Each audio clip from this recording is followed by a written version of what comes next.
আসসালামু আলাইকুম ওরহমতুল্লাহ। সুপ্রিয় শিক্ষার্থীবৃন্দ, আশা করি তোমরা সবাই ভালো আছো। এই ভিডিওটা তৈরি করছি অষ্টম শ্রেণীর শিক্ষার্থীদের জন্য। 2024 সালের অষ্টম শ্রেণীর ইংরেজি বইয়ের অষ্টম অধ্যায়ের 128 পৃষ্ঠার সমাধান নিয়ে আজকে আলোচনা করব। Class 8 English chapter 8 activity 8.3.7 life in the Woods page 128। শিক্ষার্থীরা, তোমরা যারা এখনও অন্যান্য বিষয়ের ভিডিওগুলো দেখোনি তারা আমাদের চ্যানেলের প্লেলিস্ট অপশন থেকে ঘুরে আসতে পারো। সেখানে তোমরা অষ্টম শ্রেণীর বাংলা, ইংরেজি, গণিত, বিজ্ঞান, ডিজিটাল প্রযুক্তি, স্বাস্থ্য সুরক্ষা, জীবন ও জীবিকা, ইসলাম শিক্ষা, শিল্প ও সংস্কৃতি এবং ইতিহাস ও সামাজিক বিজ্ঞান প্রত্যেকটা বিষয়ের জন্যই আলাদা আলাদা করে প্লেলিস্ট পেয়ে যাচ্ছ। এখান থেকে তোমাদের যার যে বিষয়ের ভিডিও দরকার খুব সহজেই তোমরা দেখে নিতে পারবে। Activity 8.3.7 read the poem in pairs again, then read the following questions and answers them. জোড়ায় কবিতাটি আবার পড়ো, তারপর নিচের প্রশ্নগুলোর উত্তর দাও এবং সবার সাথে শেয়ার করো। এখানে 5টা প্রশ্ন আছে, আমরা একটা একটা করে এখন সবগুলো প্রশ্নের উত্তর দেবো, ঠিক আছে? Question A, what is the sun compare to in the poem? কবিতায় সূর্যকে কিসের সাথে তুলনা করা হয়েছে? তো এটার অ্যান্সারটা হবে the sun is compare to the eye of heaven in the poem.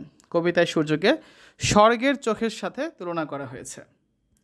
Question number B, why is the person being describe different from other beautiful things according to the speaker? বক্তার মতে বর্ণিত ব্যক্তি কেন অন্যান্য সুন্দর বস্তু থেকে আলাদা? এর অ্যান্সারটা হবে যে according to the speaker the person being described is different from other beautiful things because her beauty is eternal and will not fade over time unlike the transient beauty of summer's day. অর্থাৎ বক্তার মতে বর্ণনাকৃত ব্যক্তি অন্যান্য সুন্দর বস্তু থেকে ভিন্ন বা আলাদা, এর কারণ হচ্ছে তার সৌন্দর্য হচ্ছে চিরন্তন, গ্রীষ্মের দিনের মতো সময়ের সাথে সাথে সেটা বিলীন হয়ে যাবে না, এজন্য সে হচ্ছে অনন্য। C number question, what are the metaphors that Shakespeare uses to describe the beauty of a person in sonnet 18? Sonnet 18-এ একজন ব্যক্তির সৌন্দর্য প্রকাশ করতে বা বর্ণনা করতে শেক্সপিয়ার কী কী রূপক ব্যবহার করেছেন? অ্যান্সারটা হবে the metaphors that Shakespeare's use to describe the beauty of a person in sonnet 18 are given below. Shakespeare sonnet 18-এ ব্যক্তির সৌন্দর্য বর্ণনা দিতে গিয়ে যে সকল রূপক ব্যবহার করেছেন সেগুলো নিচে তুলে ধরা হচ্ছে। Comparing the person to a summer's day, ব্যক্তিকে গ্রীষ্মের দিনের সাথে তুলনা করেছেন।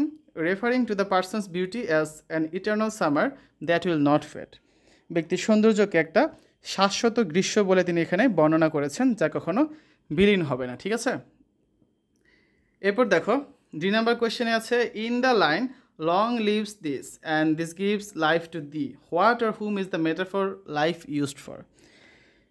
এই যে লাইনটা রয়েছে, এই লাইনে লাইফ রূপকটি কী বা কার জন্য ব্যবহৃত হয়েছে? তো অ্যান্সারটা হবে যে in the line long lives this and this gives life to thee, the metaphor life is used for the enduring nature of the poem itself. এটা ব্যবহার করা হয়েছে এখানে কবিতার স্থায়ী প্রকৃতির জন্য, ঠিক আছে? The poem will ensure that the beauty of the person being described leaves on for ever.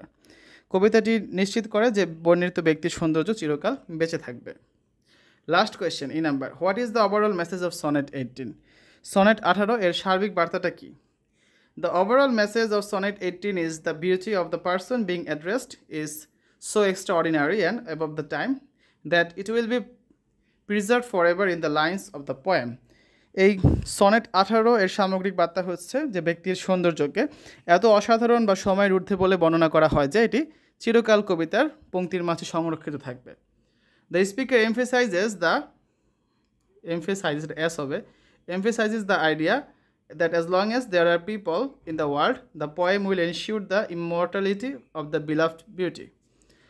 অর্থাৎ বক্তা এখানে গুরুত্ব আরোপ করেছেন যে পৃথিবীতে যতদিন মানুষ থাকবে ততদিন কবিতাটি তার প্রিয়তমার সৌন্দর্যের অমরত্ব নিশ্চিত করবে। It is a celebration of enduring love and beauty through the power of poetry. এটি কবিতার মাধ্যমে স্থায়ী ভালোবাসা এবং সৌন্দর্যের উদযাপন। তো শিক্ষার্থীরা, এই হচ্ছে আজকে আলোচনা। আগামী ক্লাসে আমরা অ্যাক্টিভিটি 8.3.8 নিয়ে আলোচনা করব, ঠিক আছে? তো এতক্ষণ তোমরা দেখলে class 8 English chapter 8 life in the Woods activity 8.3.7 page number 128। আশা করি তোমাদের কাছে ভিডিওটা ভালো লেগেছে। পরবর্তী পর্বগুলো দেখার আমন্ত্রণ জানিয়ে আজ এখানে বিদায় নিচ্ছি। আল্লাহ হাফেজ।